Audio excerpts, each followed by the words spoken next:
প্রতিনিয়ত সংস্কার নিয়ে শোরগোল চলছে। গণমাধ্যমের খবর কিংবা টিভির টকশো সবখানেই সংস্কার নিয়ে আলোচনা। কিন্তু সংস্কারের যে এই এত কর্মযজ্ঞ চলছে, এই কর্মযজ্ঞে দেশের শ্রমজীবী মানুষের কণ্ঠস্বর কোথায়? কৃষক শ্রমিকরা তো গ্রামীণ অর্থনীতির মূল চালিকা শক্তি। তাহলে তারা কোথায়? কার কাছে? কিভাবে তাদের সমস্যা সম্ভাবনার চিত্র তুলে ধরবে? কে তাদের প্রতিনিধি?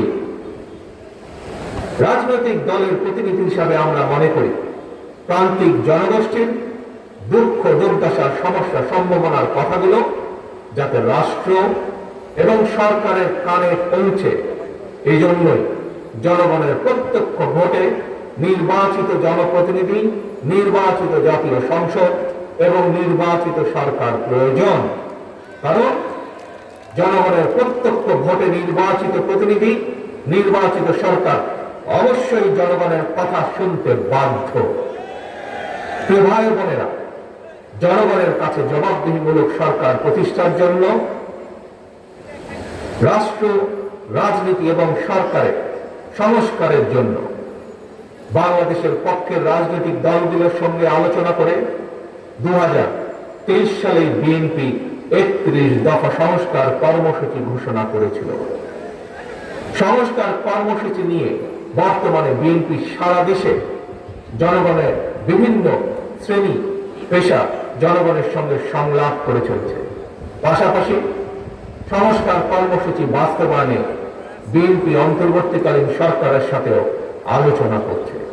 কারণ রাষ্ট্র রাজনীতির গুণগত পরিবর্তনের জন্য যেমন সংস্কার প্রয়োজন, একইভাবে জনগণের রাজনৈতিক ক্ষমতা নিশ্চিত করার জন্য, জনগণের ভোটের অধিকার প্রতিষ্ঠার জন্য প্রয়োজন নির্বাচন।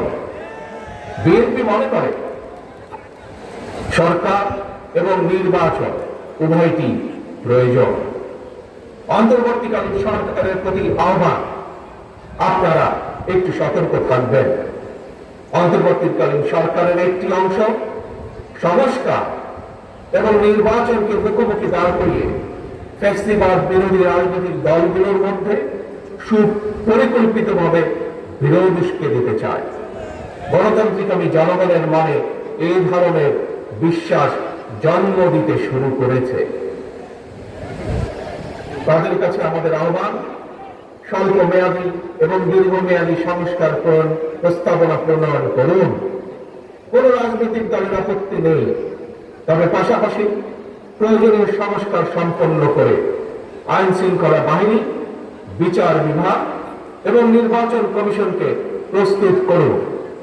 সুনির্দিষ্টভাবে আগামী জাতীয় নির্বাচনের রূপরেখা ঘোষণা করুন। অন্তর্বর্তীকালীন সরকারের কর্ম পরিকল্পনায় পথনকশা গণতান্ত্রিক আমি জনগণের সামনে সুস্পষ্ট থাকলে জনমনে সন্দেহ সংশয় কেটে যাবে।